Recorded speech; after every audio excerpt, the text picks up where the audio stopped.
Hi అండి, welcome back to our channel.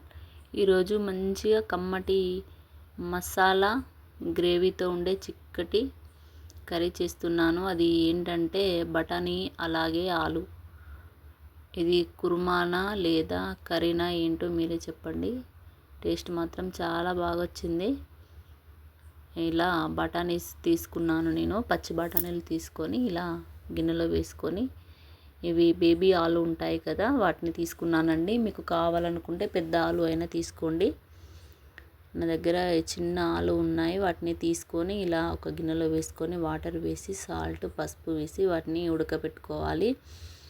తర్వాతకి మరో గిన్నెలో ఇలా ఆయిల్ వేసుకొని జీలకర్ర, కాజు, అలాగే ఆనియన్స్, పచ్చిమిర్చి వేసుకొని వీటిని మంచిగా దూరగా వేయించుకోవాలండి. వీటితో పాటుగా కొద్దిగా కొత్తిమీర, టమాటాలు, ఇలా ఒక టమాటా 4 ముక్కలుగా కట్ చేసుకొని ఇలా 2 టమాటాలు వేసుకొని ఇవన్నీ మంచిగా ఫ్రై అయ్యేలాగా వేయించుకోవాలండి. ఇది మనకు కర్రీకి మంచి గ్రేవీ కోసం చిక్కటి గ్రేవీగా వస్తుందండి. దీన్ని మనం ఇలా కొద్దిగా సాల్ట్ వేసుకొని ఉడికించుకున్నామంటే మనకి ఇది వేగిపోతుంది. టమాటా పైన ఉన్న తోలు ఊడేలాగా ఉడికించుకున్నామంటే మనకు రెడీ అయిపోతుంది. ఇది ఇందులోకి సాజీరా, లవంగాలు, ఇలాచి, అలాగే చెక్క, కొన్ని గసగసాలు వేసి దీంతో పాటుగా వేయించుకోవాలండి. మనకు మసాలా చేస్తున్నాము కదా, మసాలా గ్రేవీ కదా, దీంతో చాలా కమ్మటి టేస్ట్ వస్తుంది. ఇలా వేసుకొని దీన్ని గ్రైండ్ చేసుకొని పక్కన పెట్టేసుకోవాలి. ఇప్పుడు ఇలా ఆలును మనం షాక్తో గుచ్చి తీసామంటే పైకి వచ్చిందంటే మనకు ఆలు కరెక్ట్గా ఉడికిపోయినట్టు.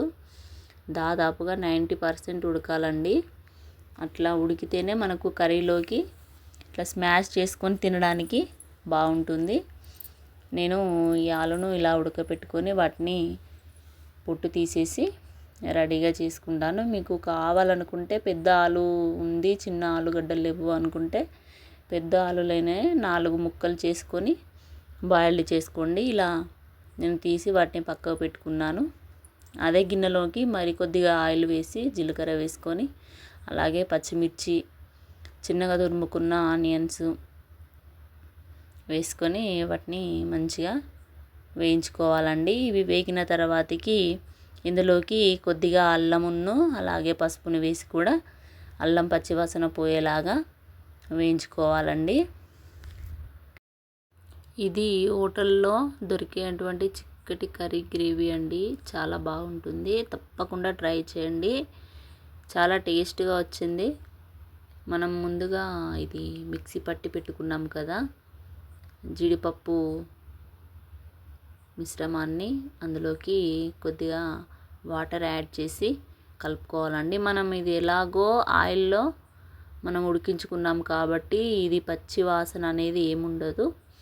అది వేసిన వెంటనే ఒక 2 మినిట్స్ తర్వాతకి ఆలును బఠానీని వేసి ఇది ఉడికించుకోవాలండి. ఈ ఆలులోకి మసాలా అంతా గుంజుకునే విధంగా ఇలా దగ్గర పడేలాగా దీన్ని మధ్య మధ్యలో కలుపుతూ ఇలా ఉడికించుకోవాలి.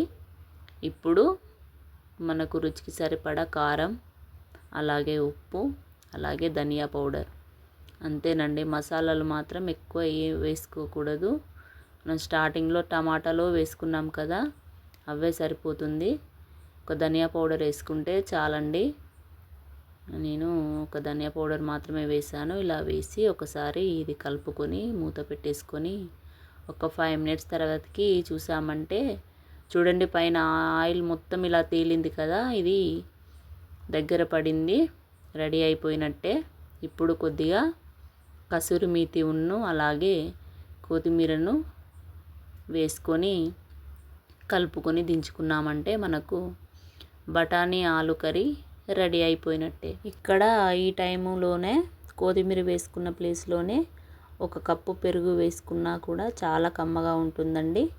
మీకు కావాలంటే వేసుకోండి. వేసుకొని ఒక 1 మినిట్ పాటు అలా ఉంచి కలుపుకున్నామంటే ఇంకా బాగుంటుంది టేస్ట్.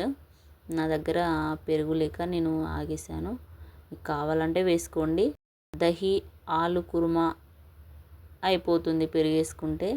లేకపోతే అవసరం లేదు, ఇలానైనా తినేసేయచ్చు. చాలా కమ్మగా ఉంటుంది, అస్సలు మిస్ కాకండి. మరిన్ని మంచి వీడియోస్ కోసం మా ఛానల్ని సబ్స్క్రైబ్ చేసుకోండి, లైక్ చేయండి, షేర్ చేయండి, కామెంట్ చేయండి. ఫస్ట్ టైం మా వీడియోస్ చూసినట్లయితే సబ్స్క్రైబ్ చేసుకోవడం మాత్రం మర్చిపోకండి. Thank you for watching.